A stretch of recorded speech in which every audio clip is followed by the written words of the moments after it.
சென்னையிலிருந்து சென்ற ஸ்ரீலங்கன் ஏர்லைன்ஸ் விமானத்தில் பெஹல்காம் தாக்குதல் தீவிரவாதி தப்பி இருக்கலாம் என்று தகவல்.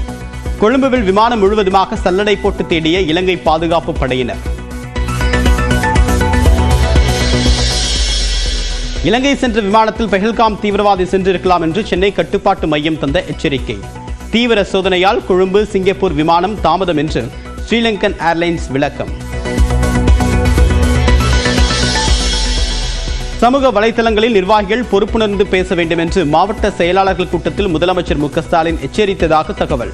மாவட்ட செயலாளர்களின் சிலரின் செயல்பாடுகளில் அதிருப்தி உள்ளதாக கூறியதாகவும் தகவல்.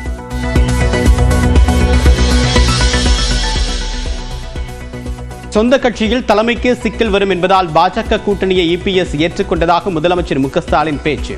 பாஜகவின் அச்சுறுத்தலை அரசியல் ரீதியாக எதிர்கொள்வோம் என்றும் திட்டவட்டம்.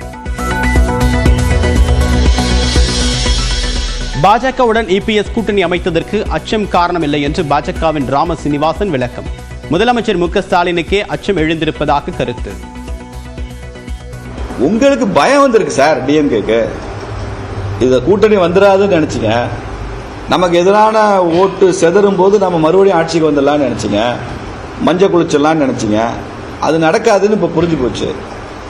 அதனால அச்சப்பட்டு எடப்பாடி கூட்டணிக்கு வரல, அச்சப்பட்டு அறிக்கை கொடுக்கிறவர் ஐயா ஸ்டாலின் தான். அவருக்கு பயம் வந்திருக்கு, நடுக்கம் வந்திருக்கு திமுக.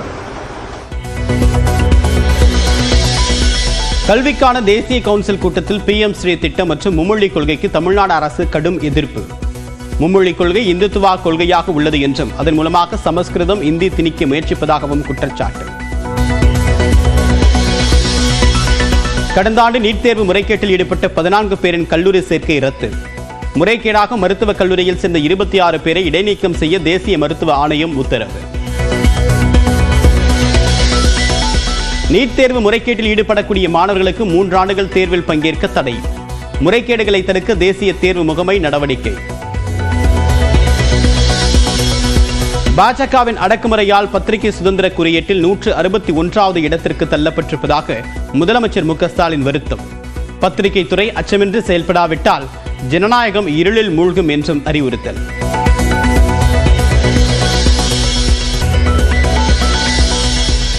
தேமுதிகவில் இருந்து ஒருபோதும் விலக மாட்டேன் என்று முன்னாள் MLA நல்லதம்பி விளக்கம். கட்சி பொறுப்பில் இருந்து விலகப் போவதாக செய்தி வெளியான நிலையில் தகவல். ஒரு சிறு கருத்தை நான் தெரிவித்தேன். உயர்மட்ட குழு பொறுப்பிலிருந்து என்னை விடுவிக்குமாறு கேட்டேன். நீங்கள் விடுவிக்காத பட்சத்தில் நான் ஒதுக்கிக் கொள்வேன் என்றுதான் சொன்னேன்.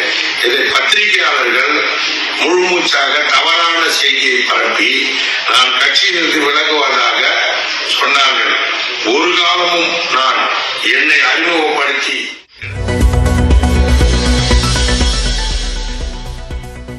கோவை சோமனூரில் உள்ள நகைக்கடையில் புகுந்த புள்ளிமான். அதிர்ச்சியும் வியப்பும் மேலிட வீடியோ எடுத்த வாடிக்கையாளர்கள், ஊழியர்கள்.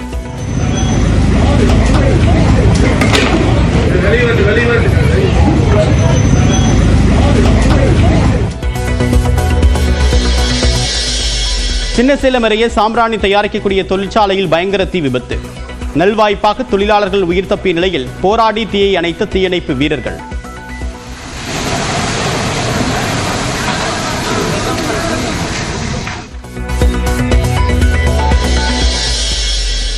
தன்னை கொல்வதற்கு சதி நடந்ததாக மதுரை ஆதீனம் குற்றச்சாட்டு.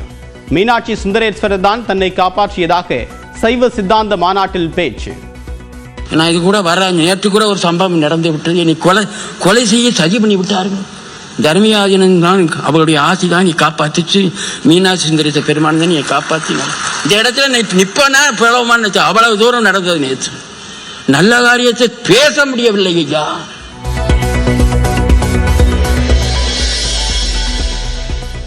450 கிலோமீட்டர் தொலைவுக்கு சென்று தாக்கக்கூடிய அப்தாலி ஏவுகணையை சோதனை செய்தது பாகிஸ்தான். வீரர்களின் தயார் நிலையை உறுதி செய்ய சோதனை மேற்கொள்ளப்பட்டதாக அறிவிப்பு. பாகிஸ்தானிலிருந்து பொருட்களை இறக்குமதி செய்வதற்கு மத்திய அரசு தடை. இந்திய துறைமுகங்களில் பாகிஸ்தான் கப்பல்களுக்கு அனுமதி கிடையாது என்றும் அறிவிப்பு.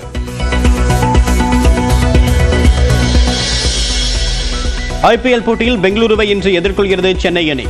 இந்த போட்டியிலாவது வெற்றி பெறுமா என்று ரசிகர்கள் காத்திருப்பு. சென்னையிலிருந்து கொழும்பு சென்ற விமானத்தில் பெஹல்காம் பயங்கரவாத தாக்குதல் சம்பவத்தில் தொடர்புடைய 6 தீவிரவாதிகள் இருந்ததாக சந்தேகம் எழுந்துள்ளது. தொடர்பாக ஸ்ரீலங்கன் ஏர்லைன்ஸ் விமான நிறுவனம் வெளியிட்டக்கூடிய அறிக்கையில் சென்னையிலிருந்து UL-122 எண் கொண்ட விமானம் கொழும்பு வந்தடைந்ததாகவும் அந்த விமானத்தில் சந்தேகத்திற்குரிய நபர்கள் வந்ததாக சென்னை விமான நிலைய கட்டுப்பாட்டு அறையிலிருந்து தகவல் கிடைத்ததாகவும் தெரிவிக்கப்பட்டுள்ளது. அதன் பேரில் விமானத்தை சோதனை செய்யக்கூடிய பணிகள் முழு வீச்சில் நடைபெற்று வருவதாகவும் இதன் காரணமாக கொழும்புவில் இருந்து சிங்கப்பூர் செல்லக்கூடிய விமானத்தின் சேவை தாமதமாகி இருப்பதாகவும் தெரிவிக்கப்பட்டுள்ளது. பெஹல்காம் பயங்கரவாத தாக்குதல் சம்பவத்தில் தொடர்புடைய 6 தீவிரவாதிகள் விமானத்தில் இருந்ததாக சந்தேகிக்கப்படக்கூடிய நிலையில் சம்பந்தப்பட்ட விமானத்தை பாதுகாப்பு வலயத்திற்குள் கொண்டு வந்து உள்ளூர் காவல்துறையோடு சேர்ந்து இலங்கை பாதுகாப்பு படையினர் தீவிர சோதனை மேற்கொண்டு வருகின்றனர்.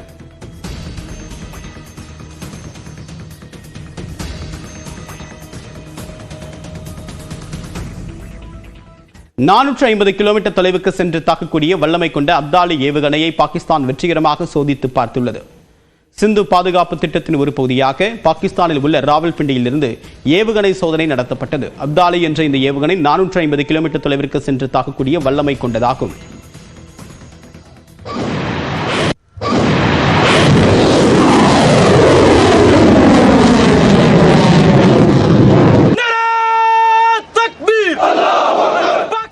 பாதுகாப்பு படையினரின் தயார் நிலையை உறுதி செய்ய இந்த சோதனை நடத்தப்பட்டதாக பாகிஸ்தான் தெரிவித்துள்ளது. வெற்றிகரமாக ஏவுகணை சோதனை மேற்கொண்ட வீரர்கள், விஞ்ஞானிகள், பொறியாளர்களுக்கு பாகிஸ்தான் அதிபர் மற்றும் பிரதமர் வாழ்த்து தெரிவித்துள்ளனர். பெஹல்காம் தாக்குதல் தொடர்பாக இந்தியா பாகிஸ்தான் இடையே மோதல் போக்கு நிலவி வரக்கூடிய நிலையில் பாகிஸ்தான் ஏவுகணை சோதனை நடத்தியிருப்பது பதற்றத்தை மேலும் அதிகரித்திருக்கிறது. சொந்த கட்சியில் தலைமைக்கே சிக்கல் வரும் என்பதால் பாஜக கூட்டணியை EPS ஏற்றுக்கொண்டதாக விமர்சனம் செய்திருக்கூடிய முதலமைச்சர் மு.க.ஸ்டாலின் சட்டமன்ற தேர்தல் வேட்பாளர்களை கட்சித் தலைமை முடிவு செய்யும் என்றும் அறிவித்துள்ளார். சென்னை அண்ணா அறிவாலயத்தில் முதலமைச்சர் மு.க.ஸ்டாலின் தலைமையில் திமுகவின் மாவட்ட செயலாளர்கள் கூட்டம் நடைபெற்றது. இதில் ஜம்மு காஷ்மீரின் பெஹல்காம் தாக்குதல் மற்றும் போப் பிரான்சிஸ் மறைவுக்கு மௌன அஞ்சலி செலுத்தப்பட்டது. இதனைத் தொடர்ந்து திமுக மாவட்ட செயலாளர்கள் கூட்டத்தில் 4 முக்கிய தீர்மானங்கள் நிறைவேற்றப்பட்டன. அதில் 1244 இடங்களில் நாடு போற்றும் 4 ஆண்டு தொடரட்டும் பல்லாண்டு என்ற தலைப்பில் சாதனை விளக்க பொதுக்கூட்டங்கள் நடத்துவது என முடிவு செய்யப்பட்டது. இதன் தொடர்ச்சியாக ஜூன் 1ஆம் தேதி மதுரை கூடல் நகரில் திமுகவின் பொதுக்குழு நடைபெறும் என்று மாவட்ட செயலாளர்கள் கூட்டத்தில் அறிவிக்கப்பட்டது. சிபிஐ, அமலாக்கத்துறை, வருமான வரித்துறை போன்ற அமைப்புகள் மூலம் அதிமுகவை மிரட்டி பாஜக கூட்டணி அமைத்திருப்பதாகவும் தீர்மானத்தின் வாயிலாக திமுக குற்றம் சாட்டியது. இந்நிலையில் மாவட்ட செயலாளர்கள் மத்தியில் பேசிய முதலமைச்சர் மு.க.ஸ்டாலின் திமுகவின் நிர்வாக கட்டமைப்பு வேறு எந்த கட்சிக்கும் கிடையாது என்றார். அதனை காலந்தோறும் புதுப்பித்துக் கொண்டே இருப்பதே திமுகவின் பலம் என்றும் முதலமைச்சர் தெரிவித்தார். தமிழ்நாட்டில் எப்படியாவது காலூன்ற நினைக்கும் பாஜக அனைத்து விதமான அச்சுறுத்தல்களையும் செய்து அதிமுகவை அடக்கிவிட்டதாக மு.க.ஸ்டாலின் விமர்சித்தார். பாஜக கூட்டணியை ஏற்றுக்கொள்ளாவிட்டால் சொந்த கட்சியில் தனது தலைமைக்கே சிக்கல் வரும் என்பதால் எடப்பாடி பழனிசாமி பாஜக கூட்டணியை ஏற்றுக்கொண்டதாகவும் முதலமைச்சர் குறிப்பிட்டார். அரசியல் ரீதியாக நம்மை வெல்ல முடியாதவர்கள் மிரட்டல் மூலம் அசிங்கப்படுத்த நினைப்பார்கள் என்றும் அதனை அரசியல் ரீதியாகவே நாம் எதிர்கொள்வோம் என்றும் மு.க.ஸ்டாலின் தெரிவித்தார். அமைச்சர்கள் இனி சென்னையில் இருப்பதை விடவும் மாவட்டங்களில் அதிக நாட்களை செலவிட வேண்டும் என அறிவுறுத்திய முதலமைச்சர் சட்டமன்ற உறுப்பினர்கள் ஒவ்வொரு ஊராட்சி மற்றும் வார்டு வாரியாக செல்ல வேண்டும் எனவும் வலியுறுத்தினார். வேட்பாளர் யார் என்பதை தலைமைக் கழகம் முடிவு செய்யும் என்று கூறிய திமுக தலைவர் மு.க.ஸ்டாலின் அவர்களை சட்டமன்றத்திற்கு தகுதி உள்ளவர்களாக தேர்வு செய்ய உழைக்க வேண்டியது மாவட்ட செயலாளர்களின் கடமை என்றும் குறிப்பிட்டார். கடந்த ஆண்டு நீட் தேர்வு முறைகேட்டில் ஈடுபட்ட 14 பேரின் கல்லூரி சேர்க்கை ரத்து செய்திருக்கக்கூடிய தேசிய மருத்துவ ஆணையம் உத்தரவிட்டிருக்கிறது. இளநிலை மருத்துவ படிப்புகளில் சேர நாடு முழுவதுமாக நீட் நுழைவுத் தேர்வு நடத்தப்படுகிறது. இந்நிலையில் கடந்த ஆண்டு நீட் தேர்வு முறைகேட்டில் ஈடுபட்ட 14 பேரின் கல்லூரி சேர்க்கையை ரத்து செய்து தேசிய மருத்துவ ஆணையம் அதிரடி நடவடிக்கை எடுத்துள்ளது. சிபிஐ மற்றும் தேசிய தேர்வு முகமை இணைந்து நடத்திய விசாரணையில் 2024ஆம் ஆண்டு நடைபெற்ற நீட் தேர்வின் போது முறைகேடு, ஆள்மாறாட்டம், வினாத்தாள் கசிவு ஆகியவை தெரிய வந்தது. இதையடுத்து முறைகேட்டில் ஈடுபட்ட 14 மாணவர்களின் சேர்க்கையை ரத்து செய்து தேசிய மருத்துவ ஆணையம் அதிரடியாக உத்தரவிட்டது. மேலும் விதி மீறல்களுக்கு உடந்தையாக இருந்த 26 MBBS மாணவர்கள் இடைநீக்கம் செய்தும் உத்தரவிடப்பட்டுள்ளது. முறைகேடுகளில் ஈடுபட்ட 42 பேர் மறு தேர்வு எழுத 3 ஆண்டுகள் தடை விதிக்கப்பட்டுள்ளது. அதோடு நீட் தேர்வு எழுதிய 215 தேர்வர்கள் மீது விசாரணை நடைபெற்று வருவதாகவும் தேசிய மருத்துவ கவுன்சில் தெரிவித்துள்ளது.